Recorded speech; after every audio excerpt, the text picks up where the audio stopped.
Sa New Mexico, isang pamilya ang tumatakbo sa desyerto kasama ang isang smuggler na naglabas ng kanyang baril at humihingi ng bayad para sa pagdadala sa kanila sa hangganan. Bigla silang nakakita ng isang tao sa di kalayuan at inakala nila na ito ay ang patrol sa hangganan, ngunit ang sundalo ay biglang tumakbo pababa ng burol at sa ilang sandali ay tumalon ito sa lalaki at kinagat ito. 2 araw na ang nakalilipas, sa isang base ng militar sa New Mexico din mismo, ay gumagawa si Dr. Snowman ng ilang mga eksperimento sa mga baboy, nang bigla itong nag-ambala ni Commander Murdoch, na nagpapaalala sa kanya na may darating na mga mahahalagang bisita, kaya kailangan nila ng mga magagandang resulta sa lalong madaling panahon. Samantala, sa isang bilangguan sa Mexico, ay sinurpresa ang bilanggo na si Alonso, ng isang kantahan at ng isang cake, upang ipagdiwang ang kanyang kaarawan, at bilang pagpapaalam na din sa kanya, dahil ililipat na ito sa Amerika. Pagkatapos niyang magtalumpati, ay napansin nito ang bagong gwardya, kaya kinausap niya ito at inalok ng alak, habang sinubukan itong kaibiganin dahil napagtanto niyang ito ay isang dating sundalo na kahinahinala para sa kanya. Sa labas, ay iniulat ng reporter na si Lilia ang tungkol sa expedition ni Alonso at inihayag na siya ang pinakadelikadong dealer sa Mexico. Nahuli siya 4 na taon na ang nakalilipas habang kumakain sa isang magarbong restaurant at sinasabing pinapatakbo pa rin niya ang kanyang mga negosyo mula sa loob ng bilangguan at hindi pa ito natalo laban sa karibal na kartel na kilala bilang The Apostles. Ang kanyang asawa ay namatay dahil sa isang bihirang sakit at wala itong impormasyon tungkol sa kanilang nag-iisang anak. Pinilanggo si Alonso sa bilangguan na ito dahil wala pang nakatakas mula dito. Sa banyo, ang agents na sina Becerril at Cruz ay nagtatalik kahit na alam nilang matatanggal sila sa trabaho kapag may makakita sa kanila. Pagkatapos, bumalik sila sa kanilang koponan kung saan ipinaalala ni Becerril sa kanila na maghahatid sila ng isang napakadelikadong kriminal. Kasabay nito, naghahanda rin ang 2 agents mula sa DEA sa Texas para kunin si Alonso. Samantala sa Paradise Rehab Center sa New Mexico, ay ipinaliwanag ni Dr. Henry sa isang pasyente na tatagal ng maraming buwan ang renovation at iyon ang dahilan kung bakit binabakante nila ang gusali. Sa sandaling iyon, ay nakatanggap siya ng tawag mula sa kanyang pinsan na si Alonso na nilakasan ang volume ng radyo para hindi maghihinala ang mga pulis. Ipinangako ni Henry na handa na ang silid na para sa kanya at ipinaalam sa kanya ni Alonso na magsisimula na siya sa kanyang bakasyon ora mismo. Makalipas ang ilang sandali, ay dumating ang isang senador sa base at nakipagpulong kay Snowman na nagpapaliwanag sa kanyang mga eksperimento. Inihayag nito na ginagamit niya ang kakayahan ng mga insekto na hindi makaramdam ng sakit upang bumuo ng serum para makalikha ng malalakas na sundalo. Upang ipakita, ay tinurok niya ang serum sa isang baboy, ngunit ito ay sumuka lamang at namatay. Galit na galit ang senador kay Murdoch dahil sa pag-aaksaya ng kanyang oras, at sinabi sa kanya na mayroon lamang silang 1 linggo para magpakita ng magandang resulta dahil kung wala ay ititigil na ang programa. Pagkatapos nitong umalis, ay pasigaw na inutusan ni Murdoch si Snowman na lutisin ito dahil kung hindi ay mabablacklist siya.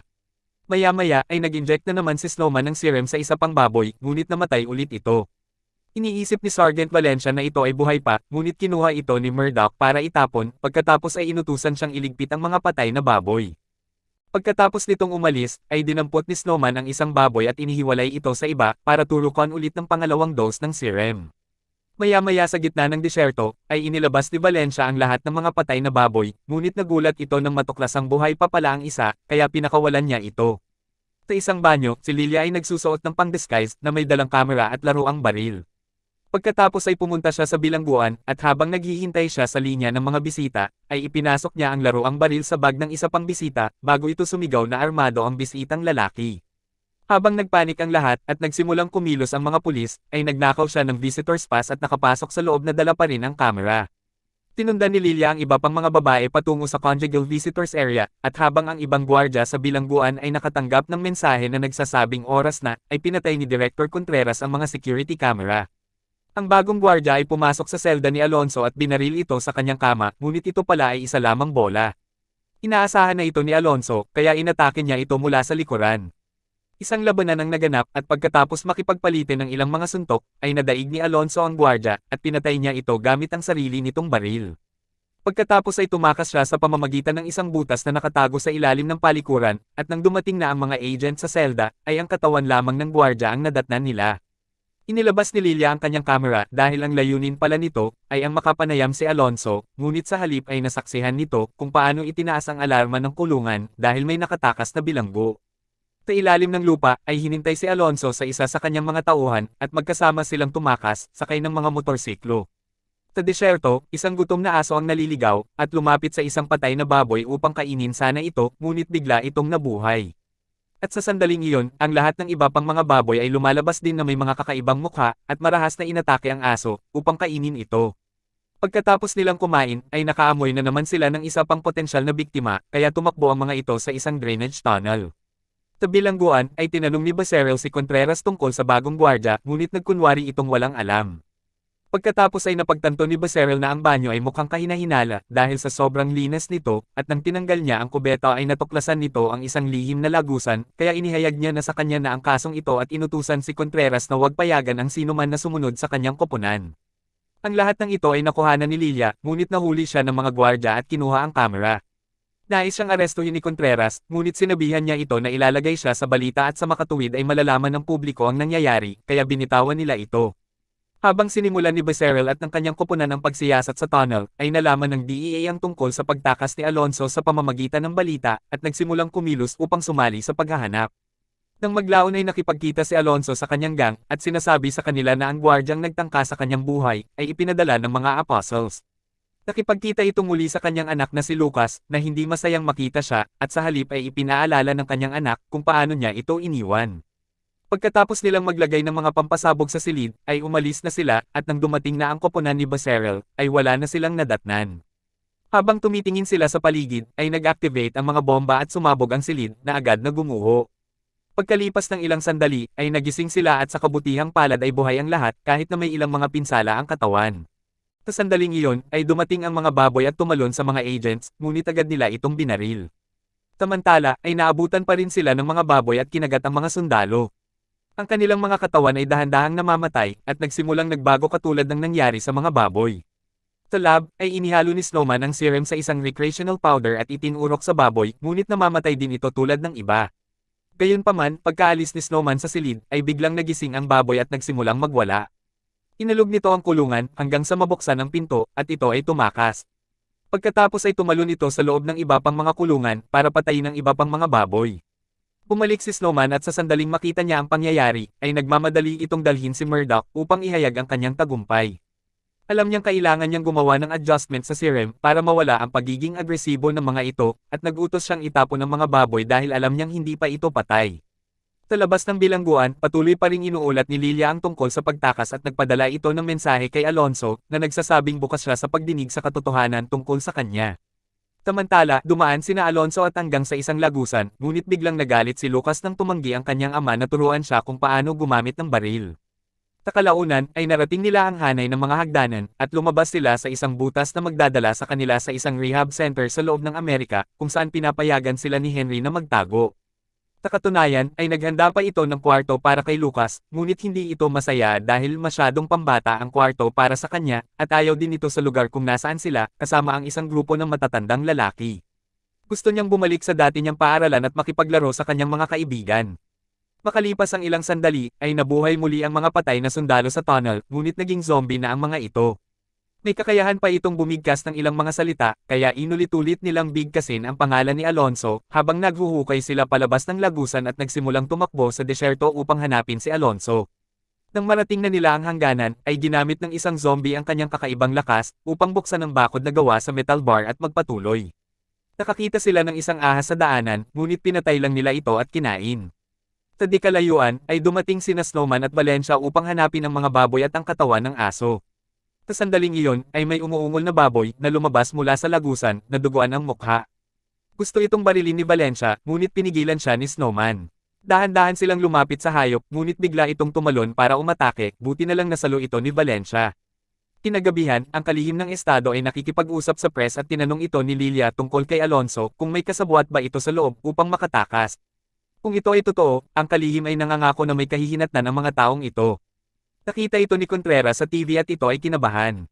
Maya-maya ay nakatanggap siya ng tawag mula sa isang propeta ng mga apostles, na nagsasabi sa kanya na mayroon lamang itong 48 oras, upang ayusin ang kanyang mga pagkakamali. Kinabukasan ay nagsinungaling si Lucas kay Dog at sinabing ayos lang sa tatay niya na matuto itong bumaril, kaya tinuruan ito ni Dog. Nalaman ni Alonso ang tungkol dito, ngunit pinayagan rin niya ito, at binati si Lucas dahil sa kanyang magandang pag-asinta. Pagkatapos, ay inutusan ni Alonso ang kanyang mga tauhan na laging maging handa sa posibleng pag-atake, dahil sigurado siyang susubukan muli silang atakihin ng mga apostles, at naghihinala ito na may isang traidor sa kanyang mga tauhan. Samantala sa isang bilangguan sa Texas, isang bilanggo na kilala bilang El Romeo ang nagreklamo tungkol sa pagkain at iniinsulto ang isang gwardya, ngunit bago pa ito lumala, ay inanunsyo ng isang gwardya na may dalaw siya. Ito pala ay si Joel ng DEA, na nakakaalam na si Romeo ay dating matalik na kaibigan ni Alonso, at ito din ang dahilan kung bakit siya nakakulong. Muntikan nang mahuli ni Joel si Alonso noon, ngunit ito ay nakawala, kaya ngayon ay desperado na siyang mahuli ito. Inalok niya si Romeo ng deal kapalit ng kalayaan nito kung matutulungan siya nitong mahanap si Alonso. Pumayag si Romeo, ngunit gusto niyang siya ang papatay kay Alonso sa huli. Maya-maya ay tumatawid na sila sa hangganan, at habang nasa sasakyan ay ibinahagi ni Romeo ang ilang mga anekdota ng kanyang mga pakikipagsapalaran noon, kasama si Alonso. Dahil napag-aralan na ni Joel ang mga gawin ni Alonso, ay napagtanto nito na si Alonso ay dapat nasa Amerika, sa halip na nasa Mexico, kaya iniliko niya ang kanyang sasakyan. Kinahapunan ay dinala si Lilia kay Contreras, at inalok ito ng 2 milyong piso para tulungan siyang mahanap si Alonso. Noong una ay tumanggi si Lilia, ngunit pagkatapos magbanta si Contreras na sisirain ang kanyang reputasyon at aarestuhin ito, ay sumang-ayon din siya, kapalit ang eksklusibong saklaw ng extradition. Nagkamayan silang dalawa, at habang sinusubukan ni Contreras na halikan si Lilia, ay nagmamadali itong umalis. Makalipas ang ilang sandali, ay nagsimulang sumunod sa kanya ang isang misteryosong sasakyan, ngunit napansin ito ni Lilia, kaya nagpasya itong iwan ang kanyang kotse, at sinubukang tumakas sa pamamagitan ng pagpasok sa silid-palitan ng mga babae. Tinundan siya ng lalaki sa loob at habang nagpakita ito ng kanyang badge, ay pinagalitan siya ng isang babae at sinabihan itong umalis. Sa base, inilagay ni Valencia ang zombie na baboy sa isang hawla, at nilapitan ito ng isang sundalo para tingnan ito ng mas malapitan. Habang hindi pinapansin ang mga babala ni Valencia, ay ipinasok ng sundalo ang kanyang daliri sa loob ng hawla at kinagat ito ng baboy. Dinala siya ni Valencia kay Snowman, at inutusan niya ang kanyang katulong at ang doktor, na itali ang lalaki sa isang mesa nang hindi hinahawakan ng sugat. Ang infected na sundalo ay nanginginig, hanggang ito ay namatay, ngunit sa loob lamang ng ilang segundo ay nabuhay ito ulit bilang isang zombie. Samantala, si Alonso at ang kanyang grupo ay nanunood ng isa pang video mula kay Lilia, na gustong makapanayam si Alonso, at sinisiguro niya na hindi siya isang banta. Tinabi ni Lucas na naniniwala ito sa kanya, kaya tinawagan ni Alonso si Lilia at sinabihan itong gagawin nila ang pakikipanayam sa kanya. Pagkatapos, ay ibinigay ni Alonso kay Lucas ang kanyang malaking sorpresa, at lumalabas na ito pala ay isang drone. Nagustuhan ito ni Lucas, kahit na nakalimutan ng kanyang ama, na nireregaluhan din siya nito ng drone noon, at nangako itong hindi niya hahayaang tumawid ng bakod ang drone. Gayunpaman, habang nakaupo si Lucas sa bakod, ay hindi nito sinadyang mapalipad ang drone palabas. Pagkalipas ng ilang minuto, ay nawala na ito ng signal mula sa kanyang drone, kaya umalis siya para hanapin ito, at nang malapit na ito sa drone, ay nakita ni Lucas ang mga zombie na sundalo na tumatakbo. Lumalabas na nahanap na pala ng mga zombie ang grupo, at inatake ang bawat miyembro ng gang upang patayin at kainin ang mga ito. Nilapitan ni Cruz ang isang buntis na nag-aalinlangan, at marahang hinawakan ang tiyan nito, ngunit bigla niya lang itong pinatay. Kasabay nito, ay umalis din si Noble sa rehab center, upang magpakawala sana ng isang kalapati para magpadala ng mensahe, ngunit nahanap siya ni Alonso at binaril ito, at napatay ang ibon. Pagkatapos ay kinuha ni Alonso ang mensahe, at kinumpirma na si Nobles ay nagtatrabaho para sa mga apostles. Dahil sa takot, ay nagsimulang bumaril si Nobles habang tumatakbo ito palayo. Tinundan ito ni Alonso at sinubukang barilin, ngunit kalaunan ay nakatakas din ito. Narinig ng kanyang mga tauhan ang mga putok ng baril, kaya dumating sila upang tumulong, at sinabihan si Alonso na hayaan silang habulin si Nobles para makabalik na siya sa kanyang anak. Napagtanto ni Dog na wala si Lucas, kaya hinanap niya ito. Pagbalik ni Alonso, nakita niyang wala ng mga tao sa bahay, kaya gumamit siya ng binocular para hanapin si Dog at sinundan niya ito. Nakita ni Lucas ang zombie smuggler at kinausap niya ito mula sa malayo, ngunit nang napagtanto nito na nakakatakot pala ang lalaki, ay binato niya ito ng bato. Nagalit ang zombie at sinimulan nitong habulin ang bata, ngunit bago ito mahuli, ay binaril ni Dog ang smuggler. Narinig ni Alonso ang mga putok, kaya tumakbo siya agad sa kinaroroonan nito. Habang sinusuri ni Dog si Lucas, ay nakatayo muli ang zombie at inatake si Dog. Nagsimulang maglaban ang dalawa, ngunit sa kasamaang palad ay nakagat si Dog, kaya sinubukan ni Lucas na tumulong sa pamamagitan ng pagbato sa zombie. Sa sandaling bumaling sa kanya ang smuggler, ay ginamit ni Dog ang pagkakataon upang tapusin ito gamit ang kanyang kutsilyo. Pagkatapos ay pinatakas ni Dog si Lucas upang hindi nito makita ang kanyang pagbabagong anyo. Nahanap ng gang si Nobles na nagtatago sa isang puno, kaya binaril ito ng gang, ngunit mabilis itong tumakbo at nakatakas muli. Takalaunan ay nakabalik siya sa rehab center at tumakas ito sa pamamagitan ng lagusan. Tinundan siya ng isang miyembro ng gang, ngunit narinig ito ni Nobles at nagtago ito upang atakihin ang lalaki sa likuran. Pagkatapos ng ilang sandaling pakikipagbunuan, ay napatay ni Nobles ang lalaki at nagpatuloy. Makalipas ang ilang minuto, ay nakasalubong niya ang mga sundalong zombie, na agad nitong binaril, ngunit nabigo siya sa pagpatay sa kanila, kaya naabutan siya ng mga ito. Sa wakas ay nakasamang muli ni Alonso ang kanyang anak, at kinaladkad siya nito, upang makita si Dog. Akala nila ay patay na ito, kaya lumapit si Lucas upang isara sana ang mga mata nito, ngunit nagising si Dog, at inatake ang bata. Sa kabutihang palad, ay mabilis na kumilos si Alonso, at napatay ito sa ilang putok, habang tinatawag itong Pridor. Umiyak si Lucas habang ipinaliwanag sa kanyang ama kung ano talaga ang tunay na nangyari, ngunit hindi ito pinaniwalaan ni Alonso. Pagkatapos ay bumalik sila sa grupo at umuwi, nang hindi nila namamalayang nakatingin pala si Cruz sa kanila mula sa malayo. Sa lab, ay pinag-aaralan ni Snowman ang nakagat na sundalo, habang ito ay nananaginip na siya ay lumulutang, at nagsimulang magbagong anyo, habang napapalibutan ng mga baliw na baboy. Habang nagsisimulang manginig muli ang katawan ng sundalo, ay tinurukan ito ni Snowman ang ibang serum para ito ay tumatag. Nasasabik si Snowman dahil iniisip nito na sa wakas ay makakalikha na siya ng mga malalakas na sundalo. Hindi sang-ayon si Valencia dito, at nang umalis na ang dalawa, ay nagising ang sundalo na may pulang mga mata. Samantalang sa desyerto, ay inihinto muna ni Joel ang sasakyan upang makaihi si Romeo, ngunit bigla itong naglabas ng baril, at itinutok kay Romeo, habang pinaalalahanan ito tungkol sa kanilang kasunduan. Pumalag si Romeo, kaya sinaktan siya ni Joel at itinulak ito sa kanyang kotse, hanggang sa ipinagtapat ni Romeo ang tungkol kay Henry, at nagkasundo ang dalawa na pumunta sa kanyang lugar. Sa International Airport sa Mexico, dumating si Lilia na nakadamit bilang isang madre, ngunit nahalata ito ni Contreras at ng kanyang partner na ito ay si Lilia.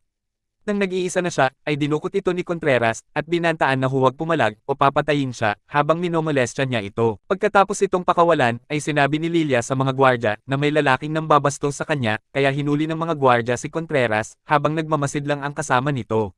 Maya-maya sa lab, ay dinala ni Snowman si Murdoch para sa isang demonstrasyon. Inutusan niya ang sundalo na igalaw ang mga daliri nito, at nang hindi siya pinansin, ay kinuryente ito ni Snowman, at napasunod din ang sundalo.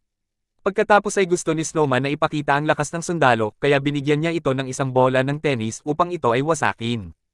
Nawasak ng sundalo ang bola, ngunit nawasak rin ito pati ang mesa, dahilan para makawala ito, at sinimulan nitong pinaghahampas si Murdoch, ngunit napatay ito ni Valencia, sa pamamagitan ng pagbaril nito sa ulo. Ikinagalit ito ni Snowman dahil iyon lamang ang nag-iisang specimen na tao ang mayroon siya, kaya humingi ito ng isa pang tao na specimen, at inisip nito na marami ng nahawa na tao ang mga baboy na pinakawalan nila, kaya mabilis na silang makakakuha. Samantalang sa rehab center, ay nagsimula ng makaramdam ng matinding sakit si Alonso dahil sa sugat na natamo nito nang sumalakay si Dog.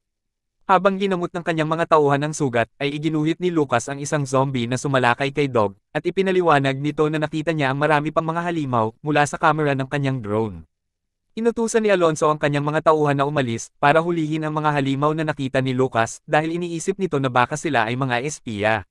Maya-maya sa Texas, ay dumating si Lilia at sinundo ito ni Henry. Kinuha niya ang cellphone nito, at piniringan muna ang babae bago umalis, at nang makarating na sila sa kalsada, ay inihinto nito ang kotse at inilabas ang kanyang baril. Matagal na pala silang sinusundan ng partner ni Contreras, kaya lumikha ng plano si Henry. Humiga si Lilia sa gitna ng kalsada, at nagkunwaring walang malay, at nang inihinto ng pulis ang kanyang sasakyan, ay bigla itong binangga ni Henry. Pagkatapos ay kinaladkad niya ang pulis palabas ng kotse at pinatay ito na ikinasindak ni Lilia. Sa desyerto, si Cruz ay nakalikha ng isang grupo ng mga zombie na binubuo ng mga nahahawang imigrante, at hinarap ang grupo ni Becerril. Nagsimulang maglaban ang dalawang grupo, at habang kinagat ni Cruz si Becerril, ay naalala ng dalawa ang ginawa nila noon sa banyo habang sila ay bumagsak sa lupa, ngunit sa huli ay nagkasundo din sila. Kinagabihan, habang binabantayan ni Lucas ang kanyang ama na natutulog, ay nakarinig ito ng isang ungol mula sa labas. Tumingin siya sa labas ng bintana, at nang makakita ito ng isang tao, ay kinuha niya ang baril ni Alonso at lumabas upang barilin sana ito, ngunit natuklasan niya na ito pala ay si Dog, kaya tumakbo siya pabalik sa loob. Bumalik ang mga alaala ni Dog nang makita nito ang bata, at ayaw nitong masaktan si Lucas, kaya nagpa siya si Dog na pigilan ang sarili. Samantala, dalawang miyembro ng gang ang nagpatuloy sa paghahanap sa tinatawag ni Lucas na mga halimaw, at habang nasa daan ay nakarinig sila ng ingay. Tinubukan nila itong hanapin, ngunit wala silang nakita, kaya nagpatuloy ang dalawa. Lumalabas na ito pala ay isang zombie na tinatawag ang kanyang mga kasama, upang ipaalam sa mga ito na mayroon siyang alam kung paano mahahanap si Alonso. Sa base, ay ipinaalala ni Murdoch kay Valencia na dapat walang ibang makakaalam tungkol sa kanilang misyon. Pagkatapos ay umalis si Valencia kasama ang dalawang sundalo upang simulan ang pagtugis sa mga nahawa. Nang makarating na sila sa disyerto, ay nakakita sila ng tatlong tao na naglalakad, kaya hinabol nila ito sa pag-aakalang ito ay mga zombie. Ito pala ay mga iligal na imigrante na tumatakbo dahil akala nila ay hinahabol sila ng mga sundalo na nagbabantay sa hangganan. Bumalik ang mga sundalo sa kanilang sasakyan, at hinabol nila ang mga ito sakay ng truck, ngunit hindi nila sinasadyang makabangga ng isang lalaki. Lumalabas na ito pala ay isang zombie, at agad silang inatake. Nailigtas ni Valencia ang kanyang sarili, ngunit ang kanyang mga kasama ay parehong nakagat, kaya bumalik siya sa sasakyan ng mag-isa upang makatakas. Samantalang sa isang parentahan, ay ginamit ni Joel ang kanyang badge para makapagrente ito ng helicopter, at pinayagan sila ng clerk kahit alam nito na walang lisensya si Romeo para makapagpalipad. Gayunpaman, ay hindi pa sila pwedeng lumipad sa gabi, kaya naghintay muna sila na mag-umaga, at habang naghihintay ay muling naalala ni Romeo ang mga nangyayari, 4 na taon na ang nakalilipas. Magkasama sina Alonso at Romeo sa isang motel, at habang abala si Romeo sa pagdodroga, ay lumabas si Alonso para makipagkasundo sa mga pulis. Hindi nagtagal ay dumating ang mga pulis upang arestuhin si Romeo, at napagtanto niya na isa sa mga pulis na iyon ay si Joel. Nagalit ito, at gusto nitong patayin si Joel, ngunit ipinaalala sa kanya ng pulis na kailangan nilang magtulungan para mahuli si Alonso. Sa kalsada, ay huminto sina Henry at Lilia dahil nasira ang kanilang sasakyan. Tinabi ni Lilia na gagamitin niya ang kanyang cellphone para makahingi sila ng tulong, ngunit tumanggi si Henry, at sinabing maglalakad sila. Biglang may dumaan na sasakyan, at huminto ito nang makita si Lilia, na inakala ng paring driver na ang babae ay isang tunay na madre, kaya inalok niya ang dalawa na sumakay. Samantalang sa lab, si Snowman ay nagsagawa ng autopsy sa patay na zombie, at natuklasan nito na ang sundalo ay nagkaroon ng pangalawang puso. Nasasabik ito dahil sa isang potensyal na Nobel Prize, kaya kinuhanan niya ito ng mga larawan. Kinaumagahan ay itinigil ng gang ang kanilang sasakyan upang tingnan ang isang bagay sa kalsada, ngunit biglang lumitaw ang mga zombie kasama si Dog, at agad silang pinalibutan. Nagsimula silang maglaban, ngunit mabilis na nakagat ang isang lalaki, kaya pinatay muna nito ang isang zombie bago nito nilabanan si Dog. Pagkatapos ng ilang sandali, ay nagawa niyang itali si Dog, at isinakay sa truck upang dalhin pabalik sa rehab center, kung saan tinitingnan ni Alonso ang mga ginuhit ni Lucas na mga zombie. Lumabas si Alonso at nakita nito si Dog na buhay pa rin kahit bukas na ang kabilang bahagi ng ulo nito, kaya iniisip nila na baka ito ay sanhi ng mga bagong produktong droga ng Apostles. Nang sinubukan siyang kagatin ni Dog, ay pinigilan ito ni Alonso sa pamamagitan ng pagtusok sa utak nito, ngunit lumabas si Lucas at hiniling sa kanyang ama na ihinto ang pananakit nito kay Dog dahil sa kabila ng lahat ay mabuti pa rin itong tao, kahit isa na itong zombie. Hindi naniniwala si Alonso, kaya inutusan niya ang kanyang mga tauhan na itali si Dog. Sa disyerto, ang nakagat na miyembro ng gang ay nagising na isa ng zombie. Natagpuan siya ng mga zombing sundalo, at inutusan ito na gabayan sila patungo sa rehab center. Samantalang sa lab, ay iniulat ni Valencia ang lahat ng kanyang nakita. Hindi makapaniwala si Murdoch na pinatay ng mga zombie ang mga magagaling na mga sundalo, kaya nagpasya siya na lipulin na ang mga ito. Nagalit si Snowman dahil gusto niya na magtira sila ng buhay na zombie, sabay na pinagbantaan si Murdoch na mawawalan ito ng trabaho, ngunit hindi ito natatakot. Sa center, sinubukan ni Lucas na makipag-usap kay Dog, ngunit hindi ito nakakaintindi, at sa halip ay sinubukan siyang atakihin nito. Nakailag si Lucas, pagkatapos ay pinuntahan niya si Alonso upang subukan itong kumbinsihin na si Dog ay hindi hayop, at hindi ito dapat nagdurusa, kaya sinabihan ito ni Alonso na ang pagpatay kay Dog ay ang mabuting bagay na dapat gawin. Tinanong ito ni Lucas kung pinatay din ba ni Alonso ang kanyang ina, para matapos ang paghihirap nito, ngunit nanahimik lang si Alonso dahil sa konsensya, kaya tumakbo si Lucas na umiiyak. Tinundan ito ni Alonso, at matapos marinig ang kanyang anak na sumigaw sa galit dahil sa pagkawala ng kanyang mga mahal sa buhay, ay nagpasya si Alonso na bigyan ito ng baril upang maprotektahan niya ang kanyang sarili. Papalapit na sa center ang mga sundalong zombie, at habang lumilipad sina Joel at Romeo sakay ng helicopter, ay nasa sasakyan pa rin sina Lilia at Henry kasama ang pari, na umiinom ng alak mula sa bote, at hinawakan si Lilia sa hita. Itinapon ni Henry ang bote at pagkatapos ay napag-usapan nila ang tungkol sa Diablo, ngunit naputol ito nang lumitaw ang isang zombie sa kalsada at nagsimulang umakyat sa harapan ng kotse. Nakilala ito ni Henry dahil isa ito sa mga miyembro ng gang, kaya tinawag niya ang pangalan nito, ngunit hinila lang nito ang pari mula sa bintana at kinagat. Habang sinubukan ni Lilian na makontrol ang manibela, ay hinahatak ng zombie ang pari palabas, pagkatapos ay nawala ng kontrol ang kotse at sumadsad sa damuhan. Ang zombie ay patuloy na nakikipaglaban sa pari, ngunit sa huli ay natalo din ito. Nakita ng isang gwardya ang nangyayari mula sa center, kaya tinawag nito ang ibang mga kasama para tumulong. Nagawa ni Henry na makalabas ng kotse, kaya binaril niya ang zombie, ngunit tumalon lang ito sa kanya, at nang kakagatin na sana siya, ay binaril ito ni Lilia. Pagkatapos ay tiningnan nila ang pari, ngunit patay na ito. Sa sandaling iyon, ay dumating si Alonso sakay ng kotse, para kunin sila. Nang makabalik na sila sa center, ay sinimula ni Henry na gamutin ang sugat ni Alonso, habang si Lucas ay patuloy sa pagguhit ng mga zombie. Nais malaman ni Lilia kung ano ang nangyayari, at muli, ay isinisisi ito ni Alonso sa bagong produktong droga ng mga apostles. Gayunpaman, inihayag ni Lucas na ang lahat ng mga halimaw na nakita nila ay nakagat ng kapwa halimaw, kaya malinaw na kumakalat ito tulad ng rabies. Tinatahimik ito ni Alonso, kaya nagalit si Lucas at sinabihan ang kanyang ama na nararapat lang itong mamatay bago umalis ng silid.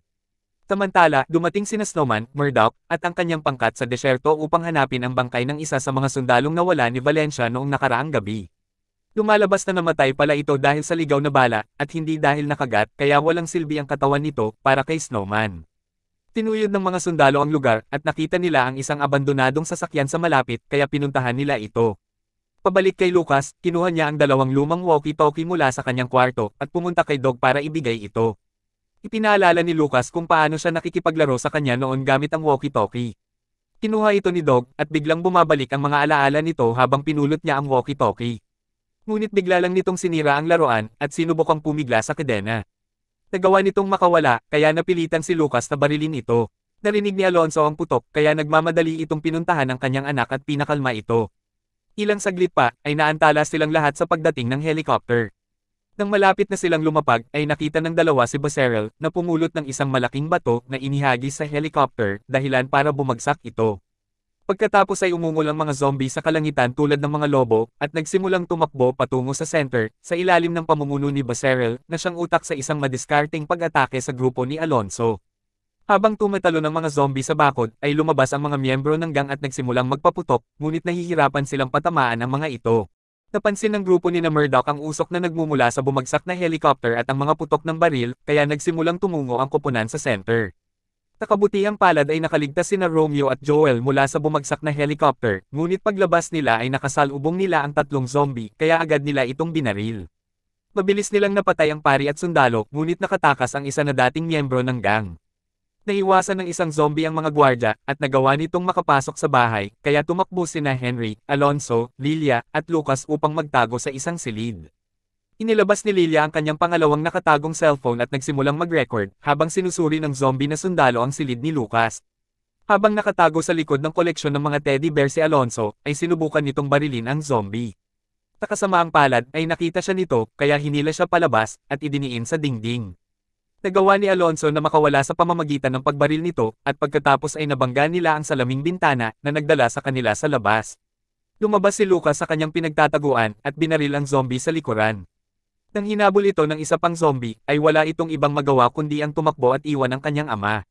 Tinubukan niyang magtago sa ilalim ng mesa, ngunit nakita pa rin ito, at buti na lang ay nahanap siya ni Lilia at pinatay nito ang zombie.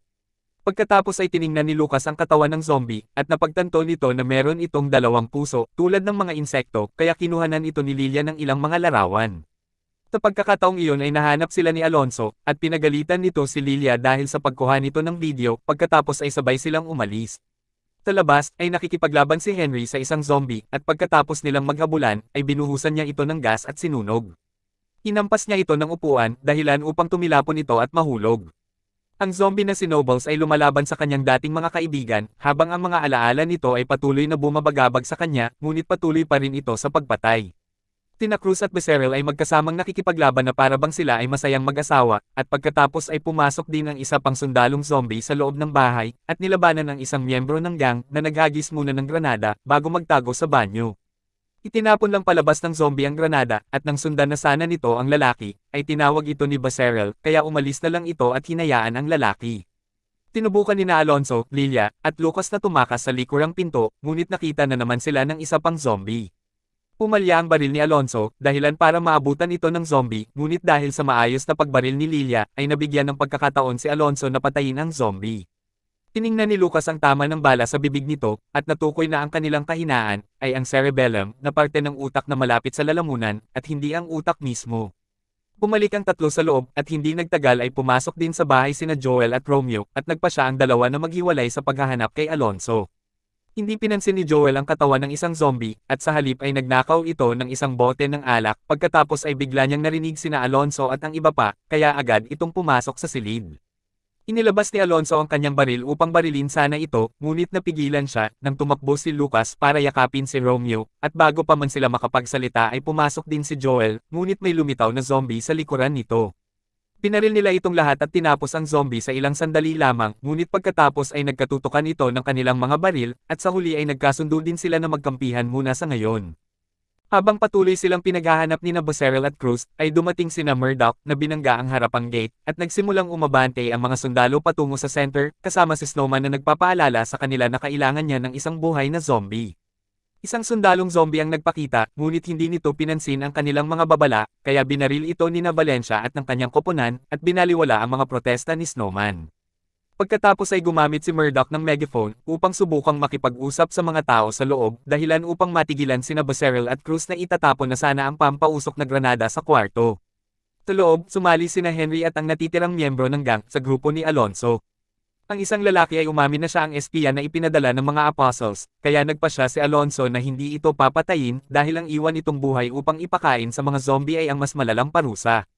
Habang sinusubukan ng grupo ni Alonso na tumakas, sina Cruz at Becerril ay naghagis ng armas sa labas, at lumabas na nakataas ang kanilang mga kamay bilang tanda ng pagsuko, at sumunod din ang iba pa sa likod nila. Pinalibutan sila ng mga sundalo, pagkatapos ay kinausap sila ni Valencia, at nalaman na ang tanging gusto nila ay si Alonso. Narinig ito ni Alonso, kaya nagpa siya itong dalhin ang grupo sa ibang labasan, nang hindi kasama si Joel. At habang tumatakas ang grupo sa likurang pinto, ay binalikan ni Joel ang espiya ng mga apostles para makipagsabwat. Sa labas, inihayag ni Becerril na mahusay itong magsalita at sinabi nito na hindi sila mga hayop at hindi sila patay, pagkatapos ay nagbibigay siya ng isang hudyat upang i-activate ng mga zombie ang kanilang mga pampausok na granada.